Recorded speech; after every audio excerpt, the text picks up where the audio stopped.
இயேசுபாவில கூடாத காரியம் ஏதாவது இருக்காப்பா? அவர் என்ன வேணாலும் பண்ணலாம்ல. தனக்கு பசி உண்டாச்சுன்னா அவர் எப்படி வேணாலும் உணவை தயாரிச்சு அவரால் சாப்பிட முடியுமா முடியாதா? முடியும். ஏன்னா அவர் யாரு? வானத்தையும் பூமியையும் உண்டாக்கின கடவுளாகி இயேசப்பா. அவரால கூடாது எதுவுமே கிடையாது.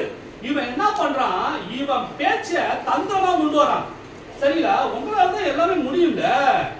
நீங்க என்ன பண்ணலாம்? இந்த கல்லை அப்பமாக்கி ஒரு பிரெட் ஆகி ஒரு உணவாக்கி நீங்க என்ன பண்ணுங்க, உங்க பசிய போத்திக்கங்க அப்படின்னு இவன் என்ன பண்றான்?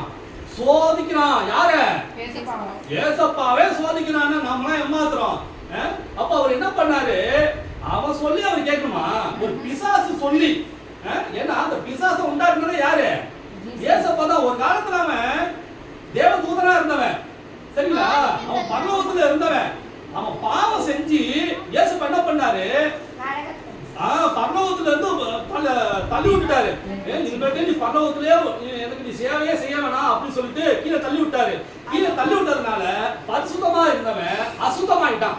ஏற்கனவே பரிசுத்தமா இருந்தால பரலோகத்துல இயேசப்பா கூட இருந்த வரைக்கும் பரிசுத்தமாக இருந்த தேவதூதன் அவன் கீழே தள்ளப்பட்டதுனால அவன் என்னவாயிட்டான்? அசுத்தமான தேவதூதன் பிசாசாயிட்டான். சரிங்களா? அப்போ இயேசப்பாவை ஏற்றுக்கொள்ளுகிற பிள்ளைகளுக்கு நிறைய சோதனைகளை கொடுக்கிறதும், உபத்திரவங்களை கொடுக்கிறதும், தீமைகளை கொடுக்கிறதும், வியாதிகளை கொடுக்கிறதும் இயேசப்பா பார்த்துட்டு யாரையுமே கொண்டு போகாத அளவுக்கு தடுக்கிறவனும் இவன் தான். சரிங்களா? அந்த உலகத்துல நிறைய கடவுள்கள் இருக்கிறது காரணமே அவன் தான். ஏன்னா இயேசப்பா கிட்ட யாரும் போயிடக்கூடாது, ரட்சிப்பு பெற்றக்கூடாது, நன்மைகளை பெற்றக்கூடாது அப்படின்ற ஒரே ஒரு நோக்கத்துல இவன் கங்கனை கட்டிட்டு அலையறான். என்ன ஒரு நோக்கம்? இயேசப்பாவை தள்ளி விட்டுட்டாரு. அந்த கோபம் சொல்லுங்க.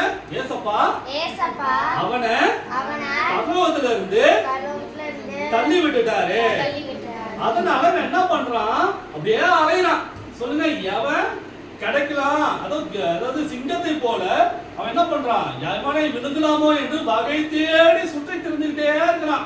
எவன்டா அவனுக்கு மாட்டுவான் அப்படின்னு சொல்லிட்டு ஏசப்பா கிட்ட யாரும் போயிடக்கூடாது, எல்லாரும் என்கிட்ட யாருக்குதான் வரணும், என்கிட்ட தான் வரணும் அப்படின்றதுனால பிசாசு கெஜிகர சிங்கத்தை போல எவனை விழுங்கலாமோ என்று வகை தேடி சுற்றி கொண்டு வருகிறான்.